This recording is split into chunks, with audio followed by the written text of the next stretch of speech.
And this is exactly why I'm not a fan of outbound marketing. What the heck, man? You always want to ask your questions in a tone. What you want to do is you want to hit his ego. I'm like, wait, so your wife makes the decisions in the family, in the business? I'm trying to destroy his manhood, basically. If he wants to talk to his wife, he looks like a little girl. Putting a deposit is almost the equivalent of half-assing the entire thing. I asked for a $50 deposit. $50? What are you gonna do with $50? If you're not gonna go all in on this, then it's just not worth my time. I had a demo call maybe like a month or two ago with a chiropractor. Why are you talking about demos you took? Bro, I can't even remember demos I took last week. Yesterday, I called the prospect who With had money or answered free my trial? with free trial. Just get the hell off the call. That guy's gonna be a pain in the ass client anyway. I'm like, so you wasted 3 calls to tell me you're not the decision maker? Like, you've got to be kidding. He says I was being disrespectful. I'm like, you wasted 3 hours of my time. What do you expect?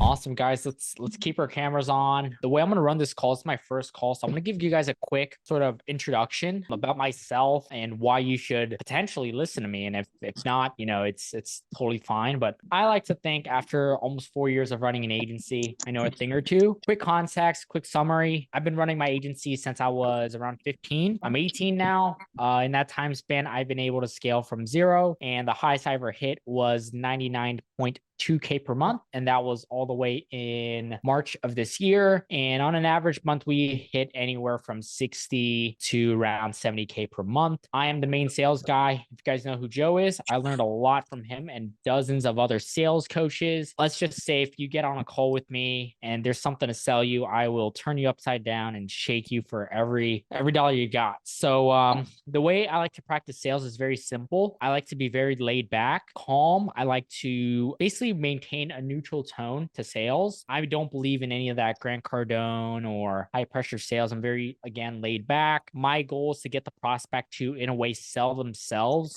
into my system. And the way you want to do that is by asking the right questions at the right time with the right tone. Okay. So this call, I feel like I want to do some sort of like Q&A of what you guys are struggling with. I know we have a lot of young people in here, and I'm fairly young myself in a way. So maybe on the next few calls, my first quote unquote official call, I'll start breaking down my sales processes and my frameworks in order to not only help you guys close more deals, but make sure that whenever you guys scale and bring on salespeople, setters, closers, things of that sort, you don't have to wait the 8 months that I did and spend the thousands of dollars that I did to try and make it work. So with that said, Waleed, you had a question, you have your hand up. So why don't we go straight into it? Yes, Benjamin. So basically, I'm from real estate niche, same niche as yours. But at the end of the call, he said, I'm very much satisfied, very much interested, but I cannot pay right now. I'm going to pay you and I'll be joining you after a month. How should I tackle that? So the way it works is, Waleed, I'm going to answer it this way. It sounds like what you're trying to do is called a 2-step sales process. You got your intro and you got your demo. Your demo, if you guys don't know, is basically where you basically present and try to close the prospect. On your intro, this is where I like to believe 70% of the work is done. If you do your intro correctly, the demo is almost a laydown.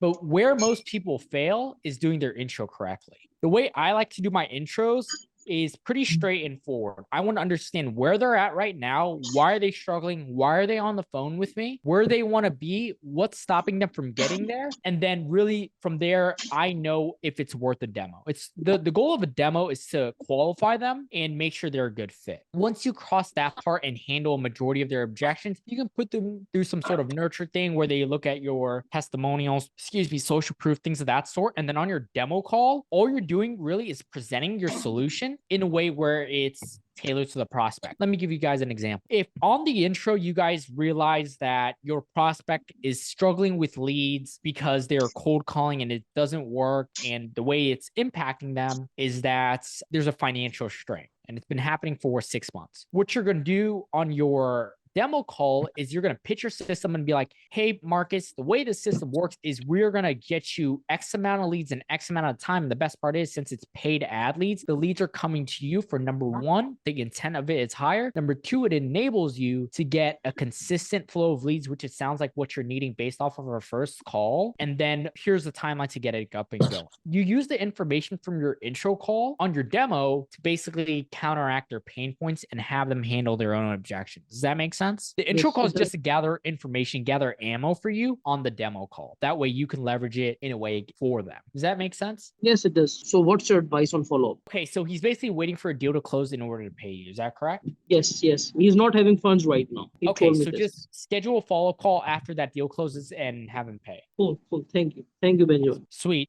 Victor, you had a question or your hands up? Yeah, I actually got two questions. Had a demo now, and the guy was making 20 grand a month. He agreed. He said he was interested in the service. However, he said that $50 a day is a bit too much for him. Brought up the calculator, did the maths with him, showed him that he needed to close 3 deals to be in a $500 profit. And yeah, he kept saying me that it's a lot. How do I explain the ROI? So is what he's doing right now working for him? Yeah, he's mainly relying on referrals. He's relying on referrals. Is this Yeah. guy from paid ads or where is he from? Instagram DMs? Yeah. And this is exactly why I'm not a fan of outbound marketing. This is why I love paid ads, right? What the heck, Ben? Yeah, guys. So I'm joking. I spend anywhere from $500 to $600 a day on paid ads. Life is so much easier. Let's just put it that way. crazy. You're asking me, how do you convey the ROI to him? Yeah. And you already did the numbers, the Yeah, I calculation, basically brought up a calculator, asked him the profit margins. and he still is not willing to spend the money. Yeah, he said he needs to talk with his partner, Oh but my when I asked him on the intro call, Okay, here's how I ask the decision maker question. Hey, Marcus, what does your leadership or say executive team look like? Right? You want to say executive, it sounds special. It makes them feel special. It's like, oh no, it's just me. Okay, cool, sweet, awesome, Marcus. So you're saying there's no one else we would have to run things through when it comes to making marketing decisions or financial decisions? Is that correct, or am I wrong there? They say yes. Okay, awesome. So I always double check. And sometimes if you really want to get triple check, he was like, okay, cool. Because the last thing I want is for us to get to the end of the call and you're going to tell me you need to speak to someone. Is that clear? okay. They'll be like, oh, no, I don't. Okay, cool. Awesome. And then you move on. You can clear that out in the intro. You can do that the first 5 minutes into your demo call. Hey, Victor, great to have you on the call. Is there anyone else that we would want on this call? That way, nobody feels left out on it. No? Okay, cool. Just want to make sure because I don't want to get to the end of the call and be like, hey, you got to speak to your partner. So we didn't run this by everybody. And then now we got to communicate back and forth and it just becomes a hassle. So we good there? Awesome. Okay, move on. It's just That calling makes- them out on their shit, huh? No, that's how you burn a lead. Don't call them out on it. Yeah, the best way, if I can chime in really fast, the best way I call it, or what Sergio calls it, this is a tip for everyone. The best way to handle an objection is to prevent the objection. And in this case, it's preventing. So this is called prevent. Yeah, not that's like that's the word I was looking for. My bad. Yeah, no, you're good. We were meaning the same thing. We were just using different lingo. It's all good. But yeah, that's what it's all about, preventing. So there's a lot of things that you can prevent from being what like to say checkmated at the end, because like whether he wanted to move forward or not, he has a partner. You got to ask these stuff before it happens, right? Ask, and then here's what you can ask him, right? If he says everything sounds good, ask him, okay, what if your partner says no? What happens then? Do you just continue struggling with what you're doing right now? And what he's going to say is like, I don't know. Because it can go one of two ways. If he says yes, okay, great, let's get started then. And then you can tell him the good news after. If it says no, okay, so you're going to continue what you're struggling with because, your partner said no. Is that correct? So you're basically calling him out in a way, but in a softer way. Another thing, if it's a guy and you're saying like, hey, let me talk to my wife, what you want to do is you want to hit his ego. I'm like, wait, so your wife makes the decisions in the family, in the business? Sometimes what I like to do, I like to go the softer, a better way where I'll be like, okay, what does your wife do in the business? Oh, she just runs her numbers and shit like that. And she's like, okay. Because my point, I'm trying to get into his head. I'm trying to get him to think like, hey, my wife has nothing to do with my business. How is she going to make a decision? And then I always like, okay, does your wife know that the business is struggling for the past 6 months? Like, have you brought that up to her? I'm trying to destroy his manhood, basically, right? Okay. Where it's like, if he wants to talk to his wife, he looks like a little girl. So always challenge that. And you have to say this with the correct tone. You always want to ask your questions in a skeptical tone, because what it does is it lowers their guard. If you guys ever get on a call or a demo call or even an intro call and they're always like, hey, just like, don't waste my time. This call's not about me. Just tell me what you got, right? And how much it costs. I'm always, calm tonality, right? It's like, yeah, that's Marcus, that's not a problem. But typically the way this call works is we want to take some time to learn a little bit more about you, your business, what you guys really have going on right now, to see if we would potentially be the right fit for you. Is that cool with you? They say yes. Okay, great. Continue resetting that that expectation. That way the prospect doesn't walk all over you. The second thing is, hey, if they're not cool with it, just say, okay, that's not a problem. I do appreciate you hopping on, but I hope you have a good rest of your day. Just get the hell off the call. That guy's going to be a pain in the ass client anyway. We want to continue to make sure that the people understand that you're in control. You're the authority. You're the professional. Make sure that they get on the call and they view you that way. Same thing for client success. You guys need to understand that the sales process doesn't end right when they pay you. That's one side of it. The second side is the back end. You need to continue to sell the client as to what they need to continue working with. You need to continue setting expectations over and over and over again. Does that make sense? Awesome. And the second question I got, how do I actually got a $50 deposit for the think about it? I told him the deposit, but he acted like he didn't hear that he needed to do the deposit. How do I push for the deposit? For a deposit? Yeah, I'll Okay, think so about here it. I'll tell you guys this about deposits. Here's why I hate doing that. People pay me $1,000 deposit, and sometimes the next day, next week, they just quit. We haven't onboarded them. They just like, hey, I don't want to do this anymore. November, December of last year, I onboarded 3 clients, or I closed 3 guys on deposits. They all forfeited the deposit. This is why I always tell them, I was like, we can do a deposit, but here's what I'm a bit concerned about based on my experience. If you're not going to go all in on this, then it's just not worth my time. Putting a deposit is almost the equivalent of half-assing the entire thing. So this is why I don't like doing deposits. I'm assuming you're a bit newer into the game, so sure, get a $500 deposit, get a $1,000 deposit for an hour of your time.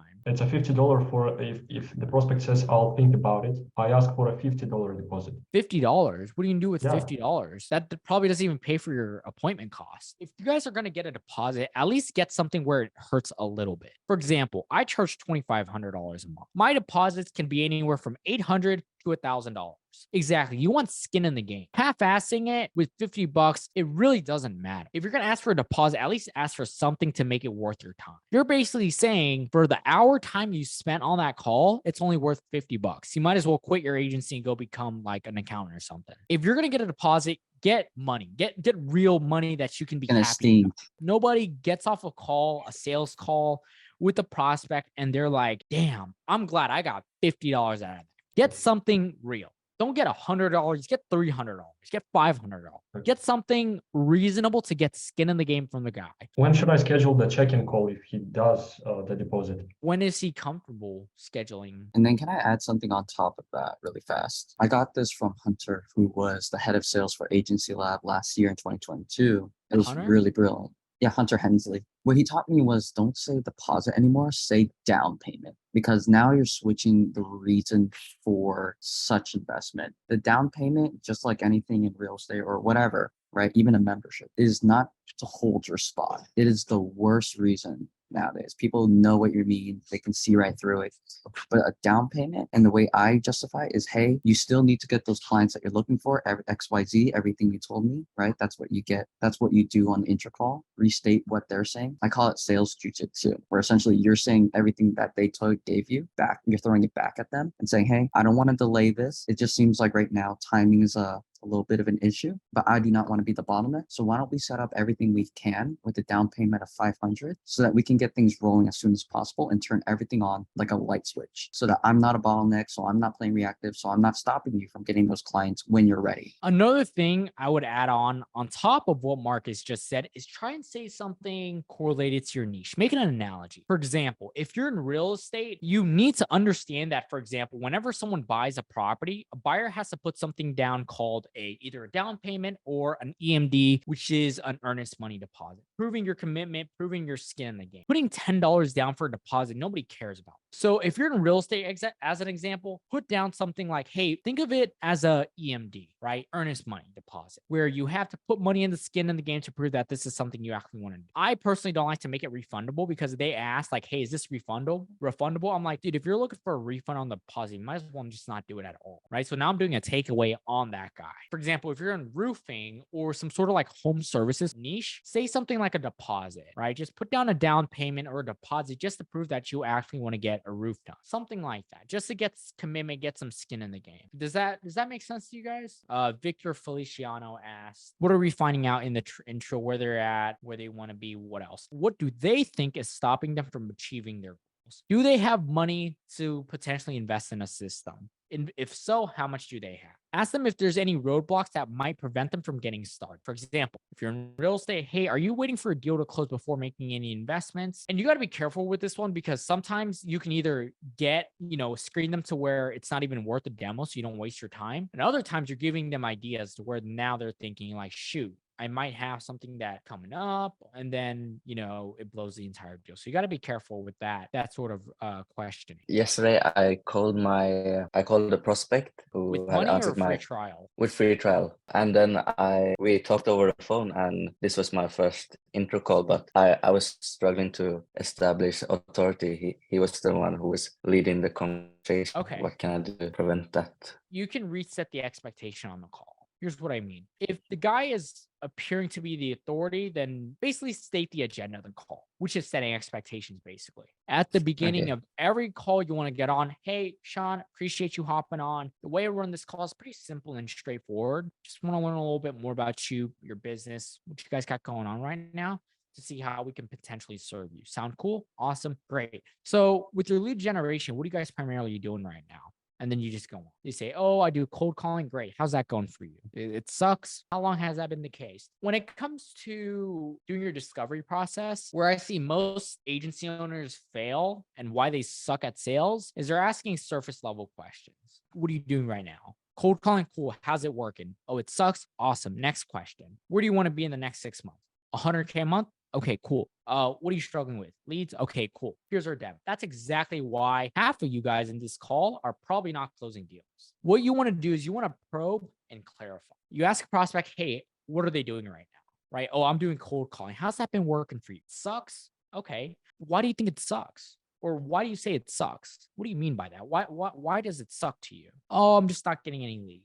Okay. How long has that been the case for? Do you guys see how one question can give you like 4 different questions? You want to have a normal conversation with them. Genuinely be curious. You want to be curious and you want to have like, they call it childlike curiosity as to what they have going on right now. If you're going to ask surface level questions, you guys are going to get surface level answers, which is exactly why you get to the end of the call. And they're like, hey, I need to think about it. Let me talk to my wife. Let me talk to my dog, cat, ex-wife, and I don't know, my uncle down in the river. You have to dig deep. They want to hit 100K. Why? Hitting 100K, what would that mean for them personally? How would that impact their life? How would that positively impact their business? When you ask questions this way, it gets them to picture things a different way. They're like, shit, if I solve my lead generation issues, I can hit 100K and buy 3 new cars. You want to get them to say that. You don't want to tell them, hey, this is what's going to happen when you hit 100K. You want them to tell you, and most importantly, themselves, what's going to happen when they hit 100K.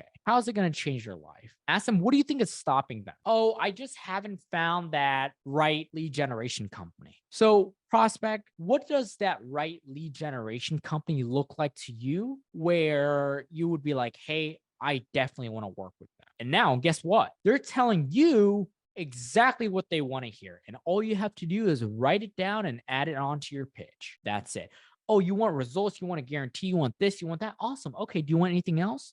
Oh, you want coaching? Sweet. We got that too. What about a course? Now they're telling you exactly what you want. After that question, what are they looking for? You can slap them with a consequence question. You take it all away from them.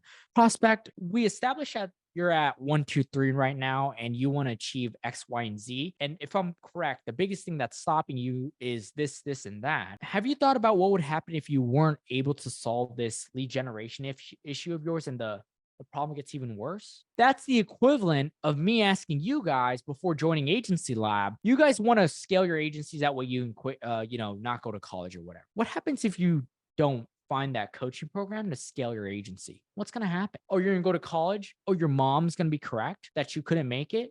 Now I'm hitting your ego. There's nothing more young entrepreneurs want than a big ego. So whenever you ask these consequence questions, what it does is it eliminates the I need to think about it. The maybe now's not the right time. Because at the end, you can say, hey, or they can say, hey, now's not the right time. Okay, well, Marques, we established that if you didn't do anything about this, your lead generation issue that you've been struggling with for the past 6 months, you're going to be out of business in 2 months. When do you think is the right time to potentially get something going. And let me tell you guys a story on top of this. I'm sure everybody here knows who Tony Lee is. When I was in Denver for Joel's podcast, I called up one of Tony's leads for his agency, and I made the guy cry by asking a consequence question. I can guarantee you guys right now, consequence questions are going to be the most powerful questions that will probably triple your close rate if you do it correctly. Most agencies fail, and I used to struggle with this because of the fact that you're overpromising expectations. I'm going to tell you guys right now, if you guys overpromise on sales calls, sure, you'll close, but you'll also get disputes. So what's the point of closing if you're going to refund anyways? And guess how I know this? Because this used to be me. There was a month where I got 3 disputes in 1 month. So don't ever overpromise, and tell the client that. Like, you guys will get to a point in your agency where you don't care if someone closes or not, because what you'll notice is being detached on the sales call is going to help out a lot, because you guys are so focused on taking their money and bringing in a new client, as opposed to actually caring about your prospect and their current situation. And I'll make you guys this guarantee. I know for a fact will work. If you guys focus less on the close and more on the prospect and their situation and their goals, you will close more. You combine that with better questions, probing deeper and clarifying on what their answers are, you're guaranteed to close. You guys need to understand that sales is simply communication. You learn to communicate better, you learn to ask better questions, you will close. So everyone here is looking for the right script or write this, write that. I'm going to tell you guys something. I've never used a script to sell. Every single time I have used a script to sell, I've never closed. I've also never closed free trials every single time I try. Here's the way I look at it. If I'm going to sit on a call and spend my time, at least get paid for it, let alone work. So I'm very big against free trials, because I'm here to get paid. I want to get paid. I'm not going to work for free, because it's not worth my time. And I understand, because when I was very, very beginning, I was cold calling. I literally offered someone to work for free and have them pay ad spend, and I still couldn't do that. And guess what? When I started charging money, I started closing. Can you scale an agency off of free trials? I mean, I guess there are people that can, but I personally can't. I like getting paid, right? I'm in this business to make money and help people out. Nobody's built a big company off of free trials. At least I have. But if you don't have any social proof, Well, no one has social proof starting out unless you fake it. Confidence and conviction in your offer and your product will help you close more than, and this is why sometimes I can close people just by hitting their ego. I closed a guy 2 weeks ago, 0 framework. Guys, I've closed people without even showing my product. Like, I'm so busy just hitting this guy's ego to the point where it's like, shoot, I took this guy's money, I took this guy's credit card, and I haven't even showed him what the hell we do yet. So I literally closed the guy, and then right after that, I do the demo. Now, that doesn't happen often, but my point is there are different strategies that you can do to close people. And here's what I'll tell you guys. The way I get on sales calls is, the first thing I want to do is I want to examine the prospect. How does this guy buy? Is he more of an emotional person? Is he more of a logical person where he needs numbers? Based on the way he talks, the more sophisticated they are, they just care about numbers. This is why sometimes hitting their emotion doesn't matter. If you're talking to an agent that's closing 10 deals a month and owns a brokerage firm, hitting 100K or 500K a month doesn't mean anything to them. They already got a Rolls Royce and 3 houses all around the country. Ask them, how would it positively impact your team? Hey, prospect, you got a sales team, right? They say yes. Okay, cool. If we were to get you guys a consistent flow of leads, how would that sort of benefit you guys professionally, you and your office, your realtors? Oh, they're going to be a lot happier. And now you can throw in and go on a small tangent. Marcus, do you know the number one reason why? Marcus, you had a question?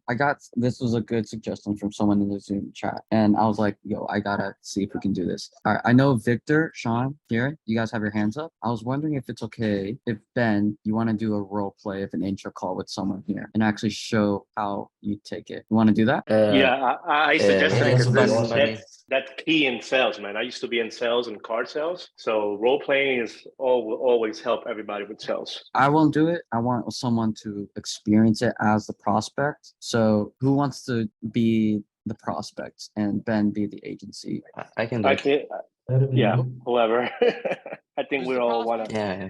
Victor's a prospect. Okay, Victor, what niche are you in? There's 2 Victors. Which one? Yeah, which The one? one with their hand raised. Okay. I'm in the beginning stages. However, I already spoke to my chiropractor, and that's why my hand is raised, because I was going to ask you, how would you handle the chiropractor? I use his services. Like my back, I have problems with my back, and he has helped me incredibly. That's why I want to go into the chiropractor, because I would have a good view as to what their services do, and I'll be able to sell that even easier. But he has 3 offices, and none of them, I checked their Facebook and stuff, none of them are running ads. So how would you go about like jumping in? Would you do one office first? Would you, try to get all 3? How would you go about that? But I could do the prospect into the chiropractor. If I can get all 3, I'm gonna get all 3. Or would you go into the like setup fee or free for the first month? How would you go about that? If it's 3 offices. I don't work for free. I don't ever work for free, so I'm gonna charge money. If you Okay. want to be nice, hey, if you pay me, all 3 offices, I'll give you a discount instead of $1,500 each, which equates to $4,500. I'll give you a $1,500 discount for 3K. Yeah, that's what I thought. I was gonna say, like, if I charge 2K per office, I was charging 5K instead of 6 a month, something like that. Do either 3K or 3,500 for the 3 offices. Okay, yeah, that's what I was thinking. And you can I could do ask the them. prospect also. And here's a common one. You get on a call with them, and you ask them how their prospecting's going, and they say everything's going well. I was like, okay, great, awesome. Well, Marcus, sounds like things are going fairly well for you. Is there anything you would change about the results about it if you could? Now you're trying to get them to think the positive. Oh, I would like more consistency. I'm like, okay, could you elaborate on that? And they'll be like, yeah, with referrals and the Google SEO and this BS. So you're practically asking them the need that you're going to fulfill. Exactly. Once you scale, launch paid ads, I promise you guys, you go from a lead that's like upset and angry, they're on a call with you, to like, hey, dude, how can you help me? What do you have? I'm interested in your offer. Victor, you still got a question? You guys can just speak up. I mean, we're going to do the role play, weren't we? Yeah. What do you want me to sell you? I mean, I'm going to do in the chiropractor niche. So you want to all of a sudden I'm like, okay, so I'm a chiropractic agency owner and you're a chiropractor, no? Yeah. Give me some context. Are you coming through paid ads, or where are you coming from?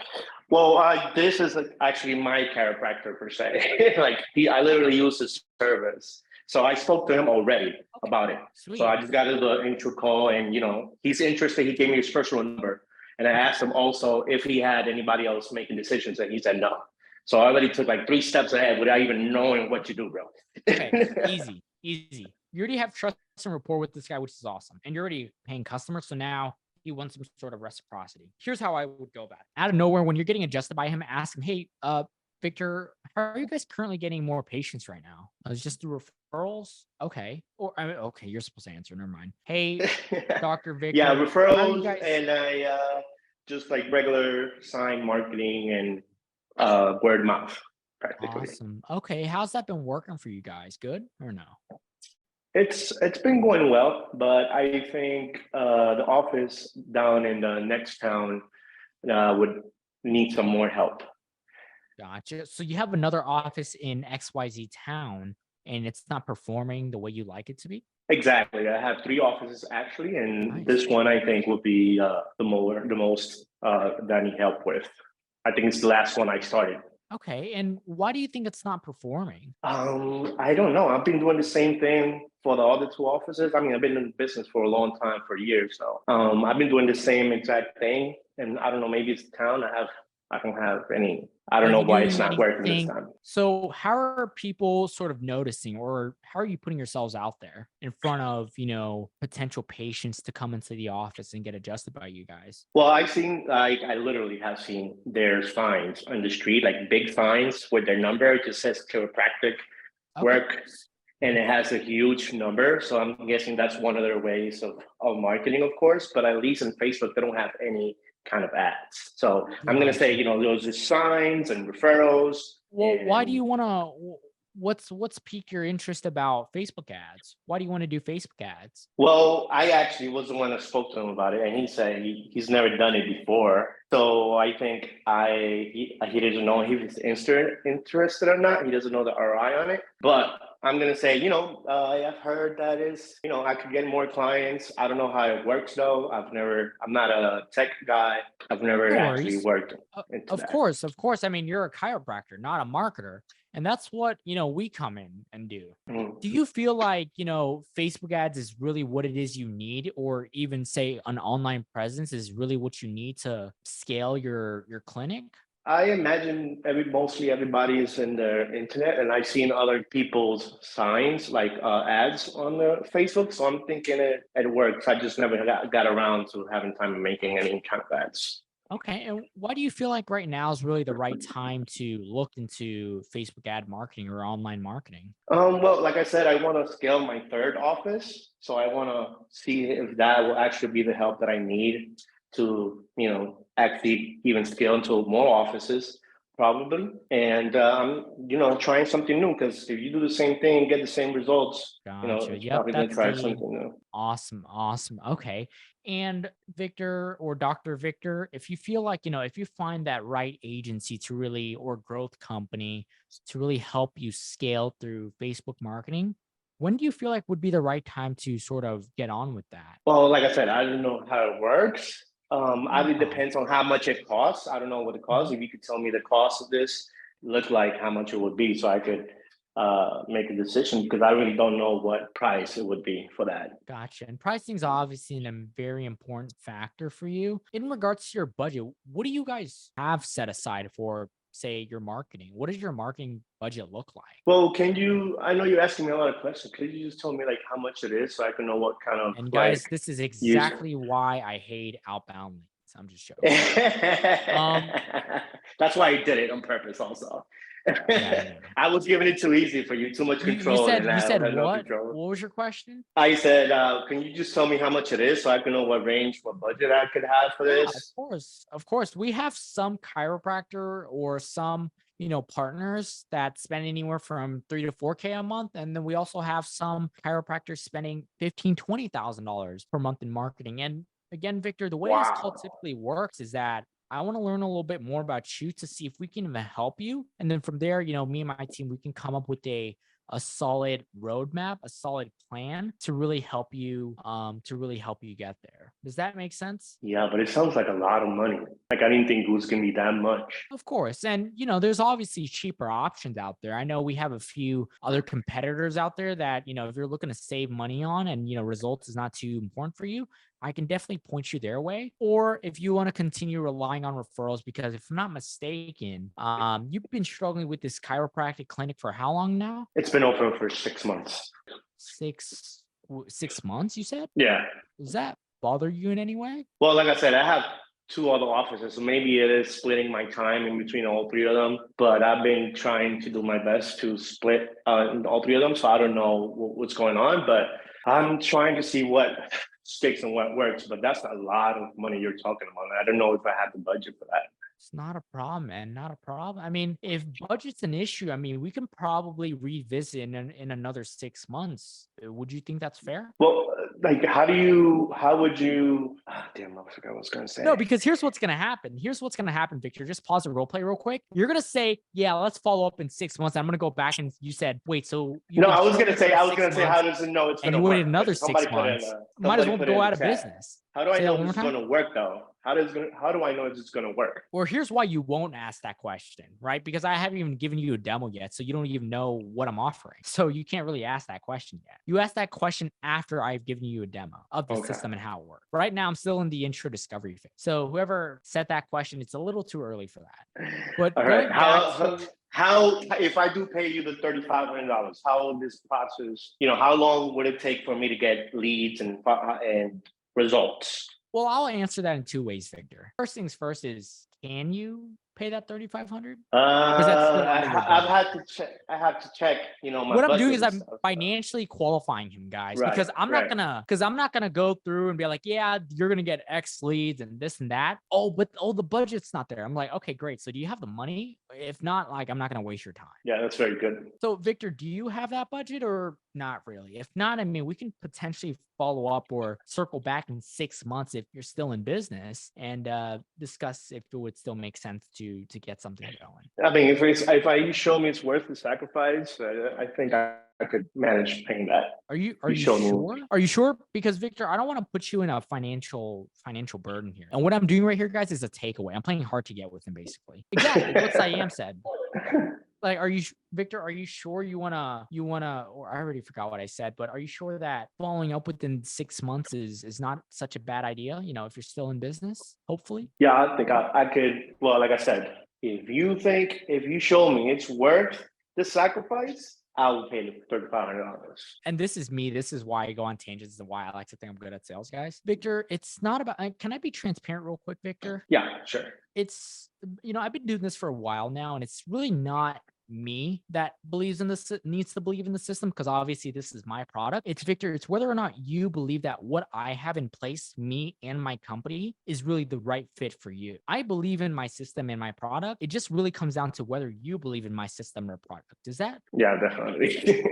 That's good. Gotcha. That's good. So, Victor, what do you feel like would be the right thing to do from here? Do you want to potentially take a risk if you're more of a risk taker and ready to change your current situation, or would it be more fair and more safe for you to potentially wait another 6 months and maybe we can circle back then if you're still in business? Yeah, I think it's gonna be worth my while if you to show me. Like, this is probably gonna lead you into the demo, isn't it? At least show me how it would work from now on. Like, how it would work. David knows what's Bring up. results. Gotcha. So here's the way, for context and clarity, Victor, or the way our system works, right? Whenever we onboard a new chiropractor, what we want to do is set you guys up with either a Facebook or a Google ad campaign. From there, what's going to happen is a patient is going to search you up, click on that ad, and then opt in for a fucking free consultation or free exam and adjustment. And then what you're going to do, Victor, is on the back end, once you bring them in the door, your goal is to provide value and do what hopefully you do best, Victor, which is adjusting these people and practicing your medicine skills, and then potentially upsell them on a 3-month, 6-month, 12-month package. And that's where you're going to make your money. I don't know the demo for this guy, so I hope you guys, this is where you would insert your demo. Right. Cool. Does that make sense to you, Victor? Yes. And what I like the most about you, and I think it's key in sales also that everybody should pay attention, is the way you keep your tone same. Yeah, I literally don't give call. No excitement. I give 0 Fs, whether or not someone wants to work with me or not, right? And here's the best part. Once you guys start getting social proof, I know there's beginners in here, but once you guys stick to this, start getting social proof, you can ask, people are going to ask you like, okay, what sets you apart from agency 1, 2, and 3? You can go 2 ways about this. You can ask them, well, Victor, have you spoken to them yet? Oh, you have spoken to them. So Victor, let me ask you, what do you think separates us from agency 1, 2, and 3? You let them answer. Because now subconsciously to him, he's telling himself why I'm different from all these other agencies. So I'm getting him to answer his own question basically, and him telling me why he wants to work with me instead of that. And another thing on top of that, you can say is like, well, Victor, most of the time, agents or chiropractors or agents, so you can go the ego route or you can go like a good boy, respectful route. Let's go the respectful route. The respectful route is, hey, the biggest thing that separates us from everyone else is 2 things: expertise, industry experience / expertise, and data. And this is where I would plug in my little tangent. Hey, we work with agents doing anywhere from 2 to 3 deals a month, all the way to 20, 30 deals a month. Not many other agencies or growth firms can say that. And with that experience, Victor, we also get data. We get data as to what works and what doesn't. And that's how we benefit you, our partner, to make sure that if we do decide to bring you on and we're the right fit for each other, you succeed. Sound fair to you? Awesome. That's going to check their box. Because most of the time, if I were to ask you guys, hey, what separates you guys from all of these other agencies? You don't have a damn clue. And that's because you guys need to understand, why are they asking that question? They're trying to see if you're going to fumble, because that question catches people off guard. I love that question because I use that question as a selling point. I understand you guys are beginners and, or some of you guys are beginners and you guys can't really say that. Please don't lie to your prospects. It will bite you in the ass. You can say like level of support. We're always constantly on top of your campaigns, constantly getting feedback as to what's working, what isn't from you, and optimizing the campaigns to make sure that we're all getting results. Just say support. Just say like client results or something like that. Someone said transition to the demo. The demo is very easy. You break down your system. I know some people use pitch decks. I personally don't. I have like a flow chart that I use. But what I do is you break down the system. You ask like, hey, Victor, based on everything I've shown you, do you feel like this could be what you're looking for or not really? Reason I say not really so they can give themselves a way out. So I'm basically adding friction and giving them permission to say no. So if they say yes, it improves their intent. Their intent in my system and working with me improves by giving them a way out. Here's another thing. If a client's being or if a prospect's being an asshole, hey, Victor, is this conversation still worth having or not really? I don't want to waste your time here. Oh, it's not? Okay, get the hell off the call. You're wasting your time. Don't beg him to stay. You just make yourself look like a little girl. But going back to your demo, hey, do you feel like this could be what you're looking for and what's really going to serve you or not really? It is? Awesome. Why do you feel like it is though? Now you're getting themselves to what? Tell themselves why you're the right fit and why your system's the right fit for them. And the best part is they're telling you and you can use that against them to close. And they'll be like, oh, I feel like it is. Why do you feel like it is though? Oh, because your support, your data, you can get results, whatever. Sweet. After everything I've shown you, Victor, what questions or concerns do you really have about potentially partnering with us? Say potentially because not only is it neutral, but it evens out everything. If you try to do the assumed sale of like, hey, what do you feel like would prevent you from working with me? They're going to think like, no, Dan Locke is garbage, bro. Don't ever call me that again. Hey, Ben, can you mute yourself? There we go. The biggest thing is, I already forgot what was I going to say. Marcus, what was I saying again? You said something about a presumed sale, like assume what sale. do you think don't would ever stop me from working from you? Yeah. Yeah, don't ever assume the sale. Whenever you're talking to a prospect, speak in a neutral terminology. Speak with neutral verbiage. Don't be like at the beginning calls like, hey, if everything sounds good, we're going to get you enrolled and get you onboarded within the next 7 days. Don't ever say that shit. They know that. Just say, hey, we can potentially is a neutral term, get you on the right, discuss what it would look like to potentially work together. Potentially is a very powerful word. Paid ads saved my business 3 times.